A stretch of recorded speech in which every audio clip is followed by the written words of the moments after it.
Answer आया 1। इस question में रूट निकालने की जरूरत नहीं थी।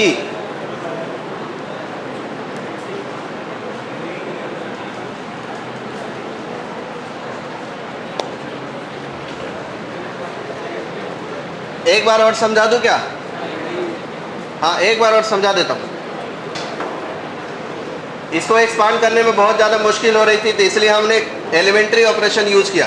एलिमेंट्री ऑपरेशन यूज करने से अगर वैलिड है, वैलिड एलिमेंट्री ऑपरेशन यूज करने से डिटर्मिनेंट का वैल्यू नहीं बदलता। बस एक ही शर्त का कंडीशन रखना है कि किसी रो या कॉलम में कुछ मल्टीप्लाई नहीं करना है। जैसे मान लो इसमें 2 मल्टीप्लाई कर दिया रहता तो डिटर्मिनेंट 2 टाइम्स बढ़ जाता। तो 2 मल्टीप्लाई नहीं करना है या 3 मल्टीप्लाई नहीं करना है, किसी रो या कॉलम को मल्टीप्लाई किसी नंबर से नहीं करना है, सब्ट्रैक्ट ऐड कर सकते हैं। तो मान लीजिए कि ए जो है उस पर हमने लगा दिया, इसको 0 बनाने के लिए, इसको 0 बनाने के लिए, ये 0 बनेगा नहीं। इसको 0 बनाने के लिए टेक्नोलॉजी लगाया कि कॉलम 2 माइनस कॉलम 4, इससे ये टर्म 0 हो जाएगा। इसको भी 0 बनाने के लिए कंडीशन लगाया कि कॉलम 3 माइनस कॉलम 4 से रिप्लेस किया, और यहाँ 1 हटाना है तो इसमें से कॉलम 4 हटा दिया, तो 1 माइनस 1 0 हो जाएगा। तो इसलिए 3 ट्रांसफॉर्मेशन एक साथ लगा दिया। Column 1 replace by column 1 minus column 4, column 4 को कॉलम 1 से भी हटाओ, कॉलम 2 से भी हटाओ, कॉलम 3 से भी हटाओ। तो सभी रिप्लेसमेंट यहाँ लिख दिया हूँ। उसके बाद ये 1 + x1 - 1 x1 हो जाएगा, ये 0 हो जाएगा, ये 0 हो जाएगा, और ये 1 1 कैंसिल होने के बाद -x4 हो जाएगा। ये 0 बन जाएगा, ये x2 बन जाएगा, ये 0 बन जाएगा, और ये -x4 बन जाएगा। ये 1 - 1 0, 1 - 1 0, 1 + x3 - 1 x3 बचेगा, और ये -x4 बचेगा। और फोर्थ कॉलम वैसा रहेगा जैसा वो था, 1 1 1 1 + x4। अब इसको हम एक्सपांड करेंगे फर्स्ट रो के अबाउट। चाहे तो हम फर्स्ट रो के अबाउट एक्सपांड कर सकते हैं, या फिर फर्स्ट कॉलम के अबाउट भी एक्सपांड कर सकते हो, क्योंकि इसमें भी 2 एलिमेंट 0, इसमें भी 2 एलिमेंट 0 है। तो मैंने फर्स्ट रो के अबाउट एक्सपांड किया वहाँ पे। तब x1 टाइम्स ऑफ ये डिटर्मिनेंट +0 +0, और फिर +1 टाइम्स ऑफ ये डिटर्मिनेंट, ये 2 डिटर्मिनेंट पे इसको ब्रेक किया। x1 टाइम्स ऑफ ये डिटर्मिनेंट यहाँ कॉपी पेस्ट किया, और फिर +1 टाइम्स ऑफ ये डिटर्मिनेंट यहाँ कॉपी पेस्ट किया। इसमें जो माइनस तीनों टर्म में थे, तो इसलिए थर्ड रो में से माइनस कॉमन लेके इसका माइनस को प्लस कर दिया। अब जैसे डिटर्मिनेंट सॉल्व की जाती है वैसे डिटर्मिनेंट सॉल्व किया, x1 कॉमन लेकर के, इतना बड़ा ये डिटर्मिनेंट है, और फिर वैसे ही सिमिलरली ये डिटर्मिनेंट सॉल्व किया, मिल गया।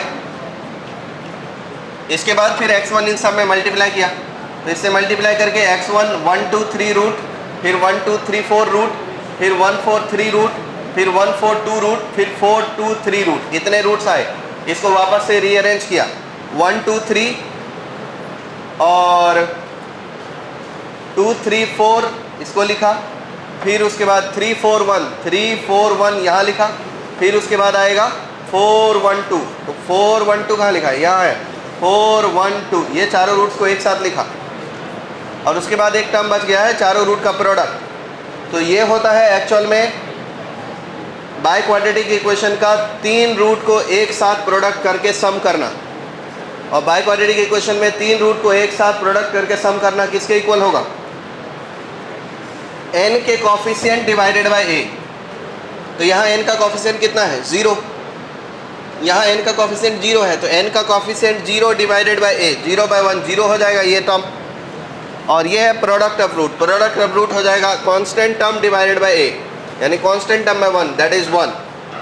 तो 0 + 1 की वैल्यू 1 आ गई, ये डिटर्मिनेंट का वैल्यू रहा।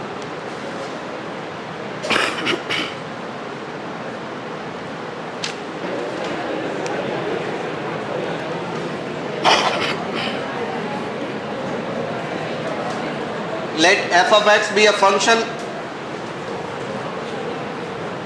which is x1 1 sin pi x 2x square 1 x cube 3x का power 4 1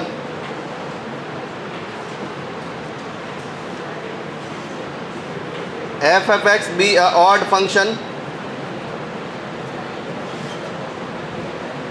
be an odd function। क्या आपको ऑड फंक्शन इवन फंक्शन पता है? and its odd value is equal to g of x, and its बताता हूँ odd value is g of x.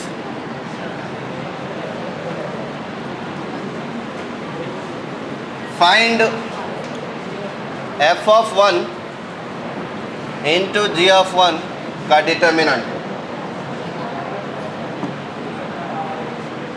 बताता हूँ, यहाँ एक नोट बता देता हूँ.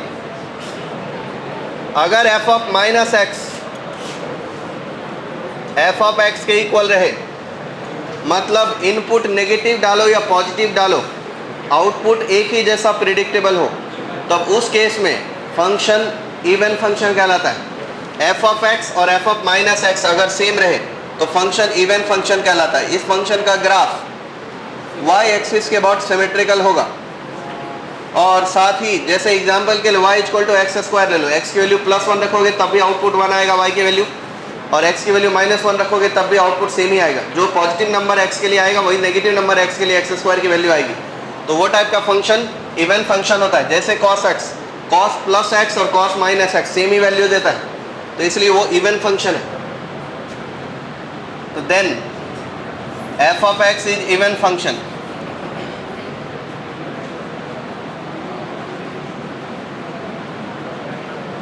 और बता देता हूँ, अगर f ऑफ माइनस एक्स करने पर f ऑफ x का नेगेटिव फंक्शन मिले तो देन f ऑफ x को ऑड फंक्शन बोलते हैं. और इस फंक्शन का ग्राफ सिमेट्रिकल अबाउट ओरिजिन होता है. जैसे sin x का ग्राफ ओरिजिन के अबाउट सिमेट्रिकल होता है. इतना पढ़े हो तो ये देख लो, ओरिजिन के अबाउट सिमेट्रिकल है. और ये इवन फंक्शन का ग्राफ ओरिजिन y एक्सिस के अबाउट सिमेट्रिकल होता है. ये cos का ग्राफ है और ये sin x का ग्राफ है. ये ऑड फंक्शन है, ये even function.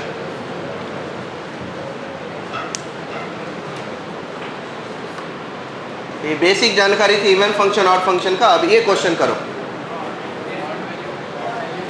Odd value.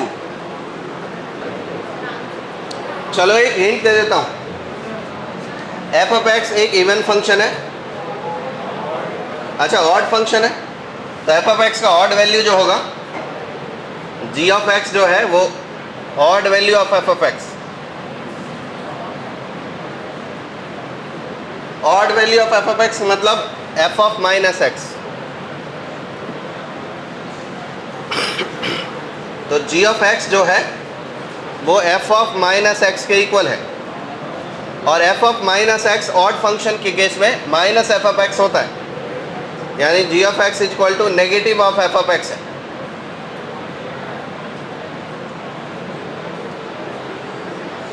Negative of f of minus x है.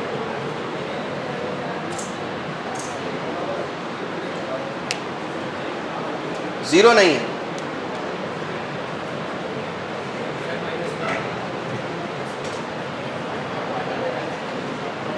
देखो f of 1 into g of 1 चाहिए, तो ये कुल मिला के f ऑफ 1 का डिटर्मिनेंट और g ऑफ 1 मतलब माइनस f ऑफ 1 का डिटर्मिनेंट, यही है ये. तो माइनस f ऑफ 1 का डिटर्मिनेंट. अब ये देखो कि f ऑफ 1 कितने ऑर्डर मैट्रिक्स है, 3 ऑर्डर है, तो -1 का क्यूब बाहर आएगा. ये हो जाएगा -1 का cube times f of 1 into f of 1. ये -1 का क्यूब यानी माइनस f ऑफ 1 कितना है sir, 1 1 1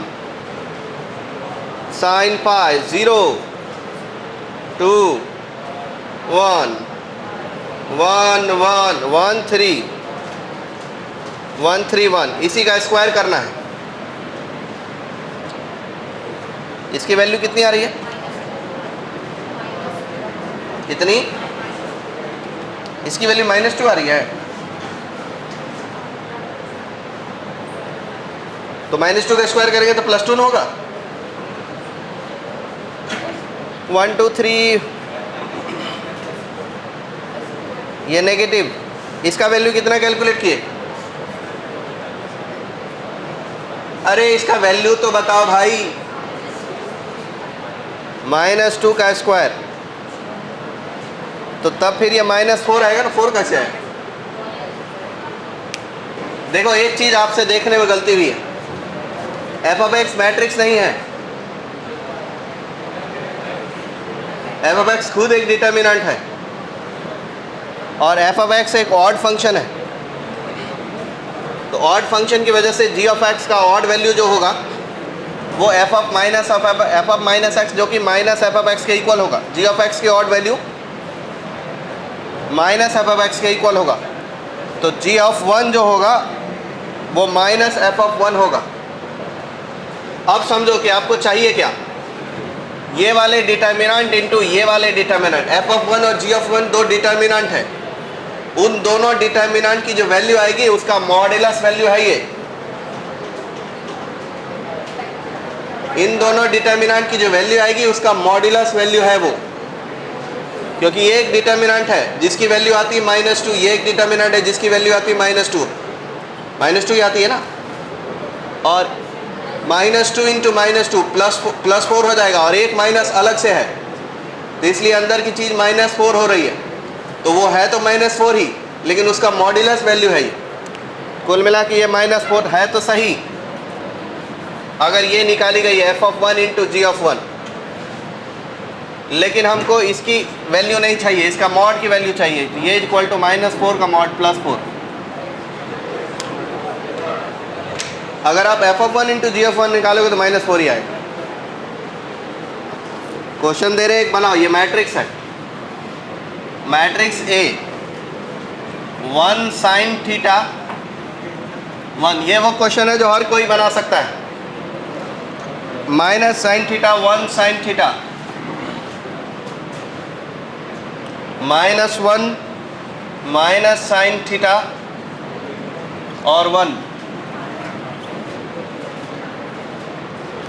theta is from 0 to 2 pi. Find range of, बताओ ये रेंज डोमेन वाली बात तो आपको फंक्शन में पढ़ा ही जा रहा है, अभी अभी ताज़ा रेंज ऑफ डिटर्मिनेंट ऑफ ए। ये क्वेश्चन किसी से गलत नहीं होना चाहिए, सबका सही होना चाहिए, क्योंकि ये क्वेश्चन सही होने वाला है। क्या इस केस में डिटर्मिनेंट ऑफ ए जो आएगा वो आएगा 2 sin स्क्वायर थीटा और +2, इसकी मिनिमम वैल्यू है 0, मैक्सिमम वैल्यू है 2, तो उस केस में मिनिमम वैल्यू आएगा 2 + 0 और मैक्सिमम वैल्यू आएगा 2 + 2 मतलब 4 और मिनिमम 2, तो इसलिए determinant of A belongs to 2 to 4। For alpha beta gamma, मान लीजिए कि ए एक मैट्रिक्स है 3×3, alpha square 6 8, 3 beta square 9, 4 5 gamma square, and B is another matrix 2 alpha 3 5 2 2 beta 6 1 4 2 gamma -3। अगर trace of A is equal to trace of B है, find 1/अल्फ़ा + 1/बीटा + 1/गामा। जल्दी पता लगा, 1 आ गया क्या?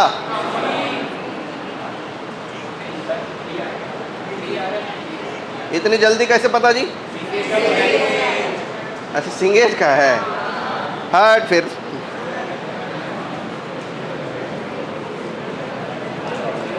अगर ए मैट्रिक्स जो कि 0 2 beta gamma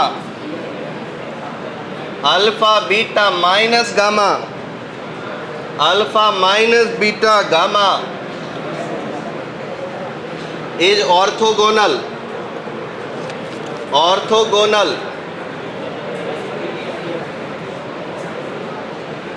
find 2 alpha square plus 6 beta square plus 3 gamma square.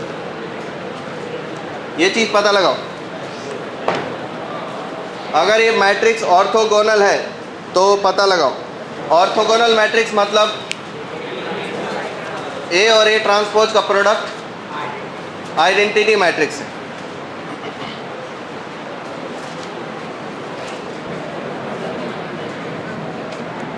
Question देखो, A matrix 3 minus 3 4, 2 minus 3 4, 0 minus 1 1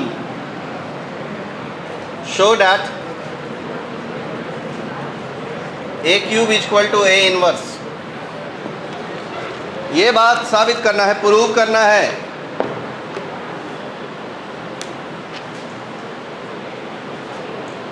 ये एकदम बनने वाला क्वेश्चन है। ये दोनों, ये भी बनने वाला है, ये भी बनने वाला है। सिंपल है। इसमें ये मैट्रिक्स का ट्रांसपोज को आपस में मल्टीप्लाई करना है, यूनिट मैट्रिक्स के साथ इक्वेट करना है। अल्फा बीटा की जो वैल्यू बिना निकाले ये इक्वेशन बन जाएगा।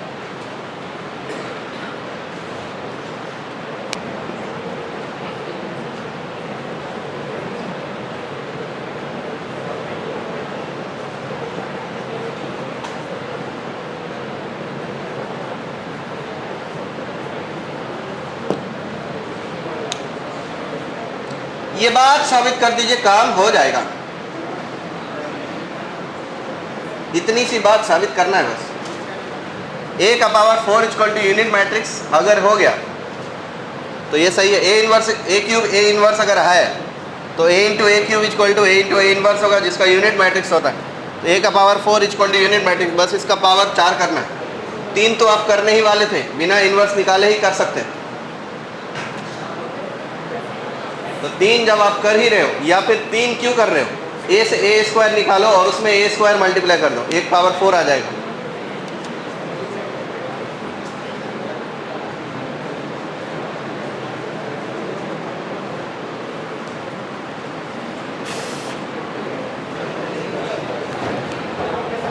एक क्वेश्चन और लिखो, अगर A cube is equal to null matrix है and unit matrix minus A matrix का inverse is equal to A I plus B A plus C A square, then A plus B plus C plus A B plus B C plus C A upon A B C, क्या होगा? सुनो सुनो सुनो, I minus A cube is equal to I minus A into I plus A square. सुनो सुनो, ऐसा लिख सकते हैं।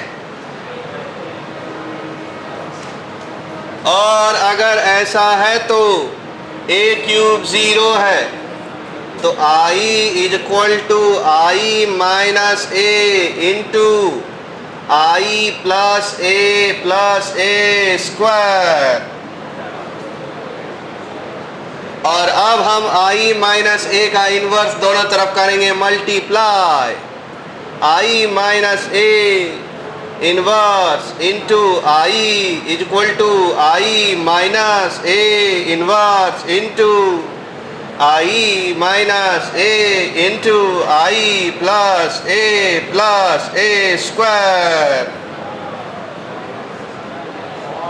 ये दोनों समाप्त। आई माइनस ए का inverse equal to I plus A square.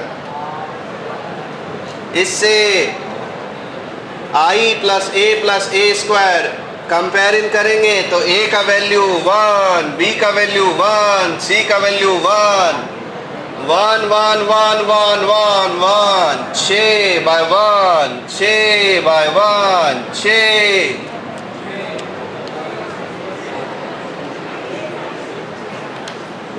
सूचना समाप्त हुआ। कितना इजी था ये।